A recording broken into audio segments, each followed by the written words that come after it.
పల్లవి Prashanth winner అయ్యాడు కదా, ఎలా అనిపిస్తుంది?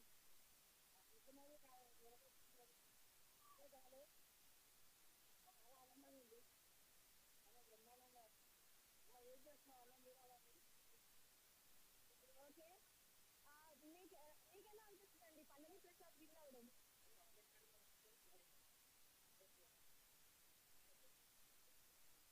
జై జవాన్ జై కిసాన్ అంటారు.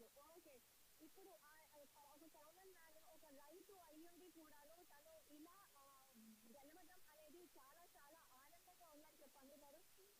మాక్సిమం కంట్రోల్ చేయడానికి అయితే పోలీసులు చాలా ట్రై చేస్తున్నారు. కాకపోతే ఇక్కడ క్రౌడ్ ఇంకా అంతకంటకు వచ్చే టైం దగ్గర పడే కొద్దీ చుట్టుపక్కల ఉన్న దూరం నుంచి కూడా ఇక్కడికి జనం వచ్చి చాలా చేరుకోవడం జరుగుతుంది. సో ఈ నేపథ్యంలో మొత్తం అంతా క్రౌడ్ అంతా ఇక్కడ జమ అవుతున్నారు. వాళ్ళందరినీ కంట్రోల్ చేయడానికి మా వల్ల కావట్లేదు అని చెప్పుకోవడానికి పోలీసులు ఇబ్బంది పడే పరిస్థితులు అయితే ఉన్నాయి. మాక్సిమం ఇక్కడ ఉన్న సిచ్యువేషన్ తీసుకున్నట్లయితే ఇక్కడ చాలా మంది ఉన్నారు. ఒకసారి అడుగుతాం ఇది ఎలా ఉందో. హాయ్, పేరు ఎక్కడి నుంచి వచ్చారు?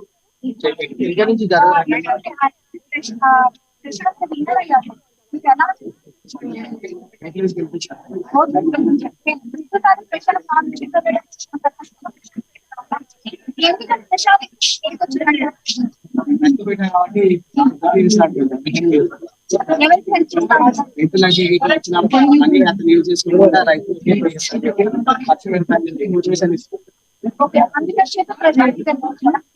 ఓకే, ప్రశాంత్ తన ఇంట్లో ఉండేవాడు. సో తనకి శివాజీ సపోర్ట్ చాలా ఉందని చెప్పంటారు. మరి దాని సపోర్ట్ మరి శివాజీ లేదా మరి ఎందుకు సెకండ్ ప్లేస్ లో కూడా ఉంచలేదు? పల్లె ప్రశాంత్ ఒక పల్లెటూరు నుంచి వచ్చింది కూడా అతనికి అంత ధైర్యం లేదు. శివాజీ అన్న వాళ్ళనే ఇప్పుడు అతనికి విషయం వచ్చింది, అని ఆడడానికి కూడా అతనికి వీలు. అంటే శివాజీ వల్ల ప్రశాంత్ గెలిచాడు అంటారా? అంటే ప్రతి ఆటలో అతనికి అంత లేకుండా నాలెడ్జ్ శివాజీ అన్న వాళ్ళనే ధైర్యం వచ్చి ప్రతి ఆటను అతను తెలివితోని గెలిచింది. Thank you very much. So Pallavi